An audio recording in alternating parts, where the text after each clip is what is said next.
नमस्कार साथियों, स्वागत है आपका BNK24 यूट्यूब चैनल पर। बहुत बहुत साथियों, आज हम एक यूनिक बिजनेस मॉडल का डिस्कस करने जा रहे हैं। यूनिक तरह का कंपनी है। मैन बोर्ड लाइन पे अभी IPO का तो भरमार लगी है। 10-12 IPO जो है लगे हैं। लग रहा है कि सब मार्केट से उठा लो जितना पैसा उठा सकते हैं।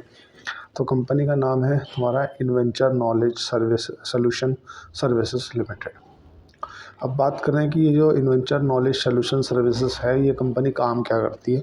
तो इसका जो काम है ना, वो कंपनी हेल्थ केयर वगैरह जो हॉस्पिटल वगैरह हैं उनको सर्विस देने का काम करती है। उनको एक तरह से सपोर्ट हेल्प का काम करती है ये।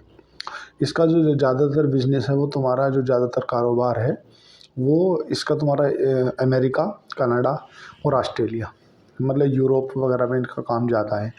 भारत में इसका कोई ज़्यादा इतना खास क्रेज़ है नहीं। बात करें कि कंपनी कितने करोड़ रुपए जुटाना चाहती है। मैन बोर्ड का IPO है तो 2498 करोड़ रुपए ये इशू के जरिए जुटाना चाहती है मार्केट से। अब बात करें कि ये कितना फ्रेश इशू है, कितना ऑफ़र फॉर सेल है, तो ये पूरा का पूरा ऑफ़र फॉर सेल है, जो कि अच्छा नहीं माना जाता है। थोड़ा सा प्राइस बैंड की बात कर लेते हैं, कितना का प्राइस बैंड है। तो ये 1265 से 1329 रुपये का प्राइस बैंड है।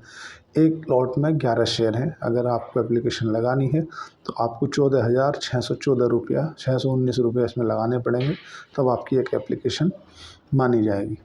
और अभी वर्तमान में अगर बात करें कितनी तारीख से कितनी तारीख तक ये खुला रहेगा, तो 12 दिसंबर से लेकर के 16 दिसंबर को ये खुला रहेगा। 12 दिसंबर को ओपन होगा और 16 दिसंबर को ये क्लोज़ होगा। अलॉटमेंट की बात करें तो 17 दिसंबर को इसका अलॉट आ जाएगा। और ये सोचें कि अगर किसी को शेयर नहीं लगते हैं, IPO में एप्लीकेशन नहीं लगती है, तो उसके 17 दिसंबर में क्रेडिट में रिफ़ंड कर दिए जाएंगे।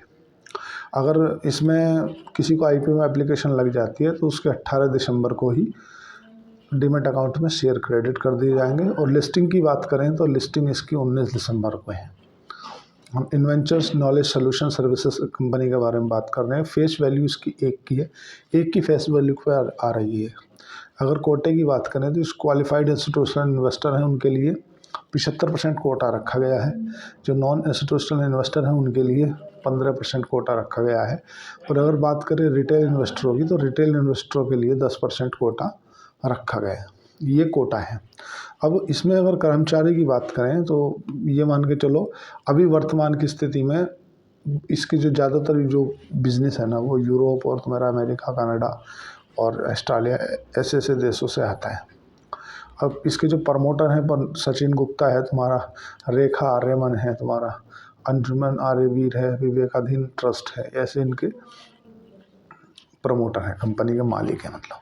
अब समझ लेते हैं कि इसका एसिड वगैरह पर नज़र डाल लेते हैं कि एसिड कितना है। ROC एसिड इसका 2022 में 787 करोड़ के हुआ करते थे, 2023 में 988 करोड़ हो गए, 2024 में 327 करोड़ हो गए, और 2024 का जो ट्रेलिंग 12 मंथ जो सितंबर तक का आंकड़ा उन्होंने दिया है, 2790 करोड़ के एसिड इनके हैं।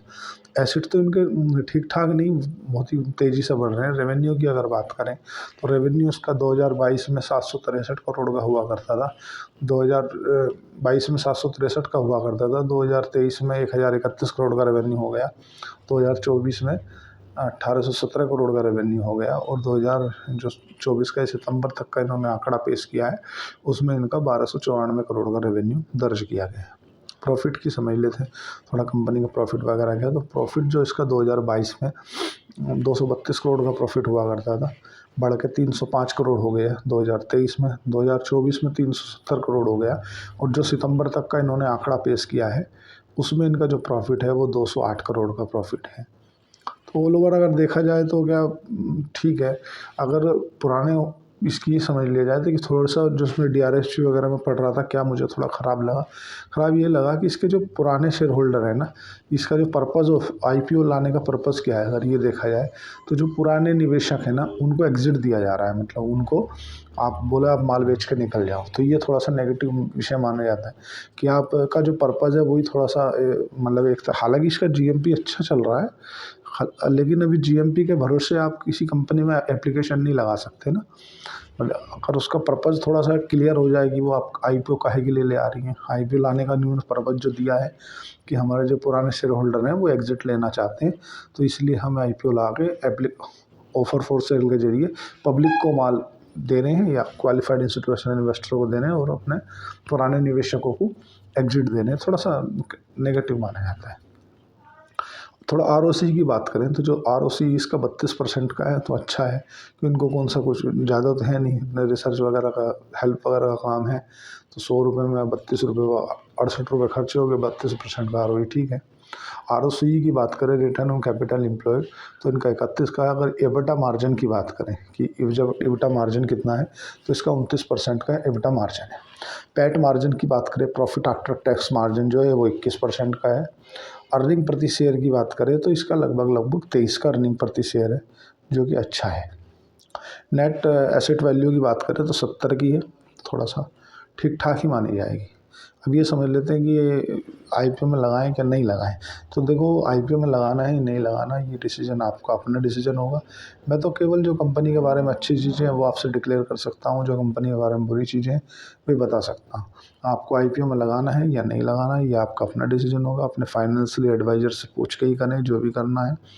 लेकिन कंपनी के अच्छे और बुरे के बारे में अगर बात करें तो कंपनी की अच्छी बातें थोड़ा सा समझ लेते हैं कि भविष्य में ये एआई पे काम कर रहे हैं, आर्टिफिशियल इंटेलिजेंस पे काम कर रहे हैं, जिससे इनको फ्यूचर में उसके ग्रोथ के चांसेस दिख रहे हैं। और जीएमपी भी अच्छा है, मतलब अगर आप इसमें एप्लीकेशन लगाते हैं तो अच्छा थोड़ा जीएमपी आपको मिल जाएगा, मतलब पैसे बनने के चांसेस हैं। क्योंकि अभी जो एप्लीकेशन लगाते हैं, जो रिटेल भाई लगाते हैं, मिलने की चांसेस भी कम है, क्योंकि 10% ही कोटा रखा गया है। वे 100 में से 10 व्यक्ति रिटेल हैं जो जिनको मिलेंगे, तो ये भी चांसेस भी कम है। इसीलिए हो सकता है कोटा इन्होंने 10% रखा तो जीएमपी इनका बढ़ा दिख रहा है, क्योंकि कम शेयर कम लिक्विड है तो इसलिए उनको। अब वो क्या है, जो क्वालिफाइड इंस्टीट्यूशनल इन्वेस्टर होते हैं ना, या जो एनआईआई होते हैं ना, उनके ऊपर कुछ नियम लागू होते हैं कि उनका जो एंकर इन्वेस्टर होते हैं उनके लिए तो कुछ 3 महीने का टाइम रहता है कि आप 3 महीने से पहले बेच नहीं सकते। क्योंकि अगर उन्होंने आज आईपीओ में पैसा लगाया और उनका डबल हो गया और उन्होंने अगले दिन निकाल लिया तो शेयर कंपनी का धड़ाम से नीचे आ जाएगा। तो उसके लिए क्या, उनके लिए लॉकिंग पीरियड होता है कि उस लॉकिंग पीरियड में आप माल नहीं बेच सकते। जो रिटेल व्यक्ति होता है, जो निवेशक होता है, छोटा निवेशक, उसके लिए कोई नियम कायदा लागू नहीं होते। वो तो आज आईपीओ में एप्लीकेशन लगाए, अगर उसका आईपीओ लग जाता है तो वो कल ही अपने शेयर बेच के अपने अकाउंट में से ले सकता है। अगर कंपनी के बारे में थोड़ी सी नेगेटिव बात करें तो नेगेटिव जो है इस कंपनी के बारे में वो ये है कि भारत में इसका कोई क्रेज़ नहीं है, क्योंकि भारत के जो लोग हैं ना उनके पास में समय बहुत है।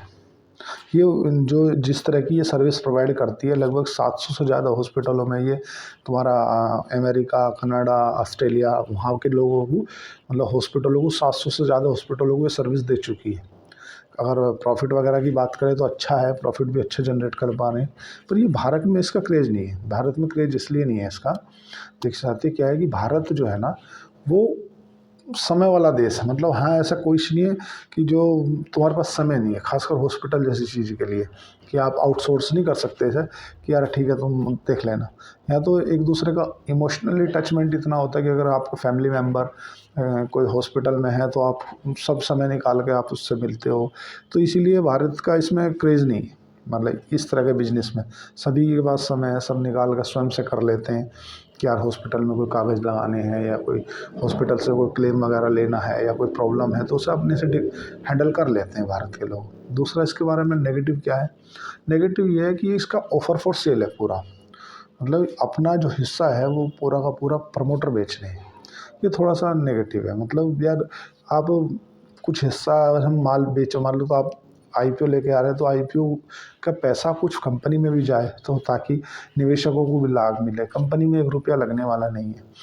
आपने जो ऑब्जेक्ट ऑफ आईपीओ बताया है वो भी थोड़ा सा मतलब उलझने वाली बात है।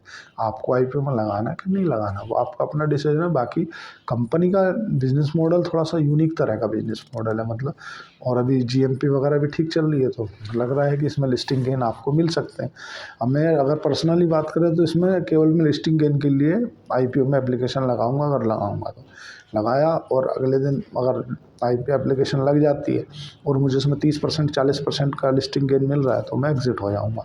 ये मेरा मेरे पर्सनल राय है। आपसे मैं एप्लीकेशन लगाने का या इन्फ्लुएंस होने के लिए नहीं बोल रहा हूँ, आपको क्रेज़ डिस्करेज नहीं कर रहा हूँ। आपको लगाना है, नहीं लगाना है, अपने फाइनेंशियल एडवाइज़र से पूछ के ही करें।